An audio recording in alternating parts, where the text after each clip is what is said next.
থাইল্যান্ডের রাজধানী ব্যাংককে বিমস্টেক শীর্ষ সম্মেলনের ফাঁকে ভারতের প্রধানমন্ত্রী নরেন্দ্র মোদীর সঙ্গে বাংলাদেশের অন্তর্বর্তী সরকারের প্রধান উপদেষ্টা ডক্টর মোহাম্মদ ইউনুসের বৈঠক হবে কিনা তা এখনও নিশ্চিত নয়। ভারতের পররাষ্ট্র মন্ত্রণালয়ের মুখপাত্র রণধীর জয়সওয়াল ২১ মার্চ এই বিষয়ে কোনো কথা বলেননি। মুখপাত্র জানিয়েছেন, এ বিষয়ে এই মুহূর্তে তার কিছুই বলার নেই। আগামী এপ্রিলে ওই সম্মেলনটি হওয়ার কথা রয়েছে। নয়াদিল্লিতে ভারতের পররাষ্ট্র মন্ত্রণালয়ের সাপ্তাহিক ব্রিফিংয়ে ইউনুস মোদি বৈঠকের সম্ভাবনা নিয়ে প্রশ্ন করা হলে রণধীর জয়সওয়াল বলেন, এই মুহূর্তে এ বিষয়ে জানানোর মতো কোনো তথ্য তার কাছে নেই। অন্য আরেক প্রশ্নের জবাবে তিনি বলেন, ভারত বাংলাদেশ সম্পর্কের পরিসর বেশ বড়। বাংলাদেশের সঙ্গে তারা নানা বিষয়ে জড়িত। উন্নয়ন সহযোগিতা, অর্থনৈতিক বিষয় ও পারস্পরিক যোগাযোগের মতো ক্ষেত্রগুলোতে ভারত বাংলাদেশ জড়িত।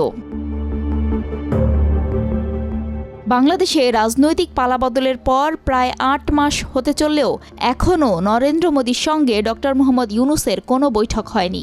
আগামী এপ্রিলের ২ থেকে ৪ তারিখে ব্যাংককে বিমস্টেকের শীর্ষ সম্মেলন অনুষ্ঠিত হতে চলেছে। সেখানে সম্মেলনের ফাঁকে নরেন্দ্র মোদী ও মোহাম্মদ ইউনুসের মধ্যে দ্বিপক্ষীয় বৈঠকের বিষয়ে বাংলাদেশ আগ্রহ দেখিয়েছে। বাংলাদেশের পররাষ্ট্র উপদেষ্টা তৌহিদ হোসেন ভারতীয় সংবাদ সংস্থা ANI-কে জানিয়েছেন, এই বৈঠকের জন্য ভারতের সঙ্গে বাংলাদেশ সরকার আনুষ্ঠানিকভাবে যোগাযোগ করেছে। রাজনৈতিক পালাবদলের পর বাংলাদেশে হিন্দুসহ সংখ্যালঘুদের ওপর আক্রমণের অভিযোগ নিয়ে ভারত সরব।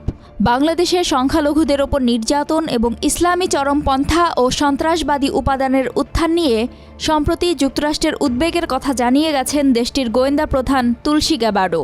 অন্যদিকে পাকিস্তান ও চীনের সঙ্গে সম্পর্কের উন্নতিতে অন্তর্বর্তী সরকারের উদ্যোগের ওপর ভারত তীক্ষ্ণ নজর রেখেছে। বিমস্টেক শীর্ষ সম্মেলনে যোগ দেওয়ার আগেই চলতি মাসে অধ্যাপক মোহাম্মদ ইউনুসের চীন সফরে যাওয়ার কথা। আবার এপ্রিলের মাঝামাঝি বাংলাদেশ সফরে আসছেন পাকিস্তানের উপপ্রধানমন্ত্রী ও পররাষ্ট্রমন্ত্রী ইসহাক দার। ভারতের সেনাপ্রধান জেনারেল উপেন্দ্র দ্বিবেদী একাধিকবার বলেছেন, ভারত বাংলাদেশের দ্বিপক্ষীয় সম্পর্ক নিয়ে কথা হবে নির্বাচিত সরকারের সঙ্গে। ভারতের কূটনৈতিক মহলের ধারণা, ব্যাংকক সম্মেলনের অবসরে দুই নেতার মধ্যে সৌজন্য বিনিময় অবশ্যই হতে পারে, তবে কাঠামোগত দ্বিপক্ষীয় আলোচনার সম্ভাবনা এখনও ক্ষীণ। বাংলাদেশ, ভুটান, ভারত, মিয়ানমার, নেপাল, শ্রীলঙ্কা ও থাইল্যান্ড এই 7টি সদস্য দেশ নিয়ে বিমস্টেক গঠিত। বিমস্টেকের সেক্রেটারি জেনারেল ইন্দ্রমণি পাণ্ডে সম্প্রতি বলেছেন, এই শীর্ষ সম্মেলনের কিছু উল্লেখযোগ্য ফলাফল হবে। এটি বিমস্টেকের ভবিষ্যতের জন্য একটি দিক নির্দেশনা নির্ধারণ করবে।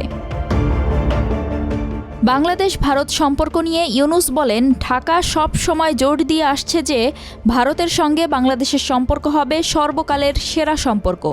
বাংলাদেশ ও ভারতের ভাগ্য একসঙ্গে বাঁধা এবং একে অপরের থেকে বিচ্ছিন্ন হতে পারে না।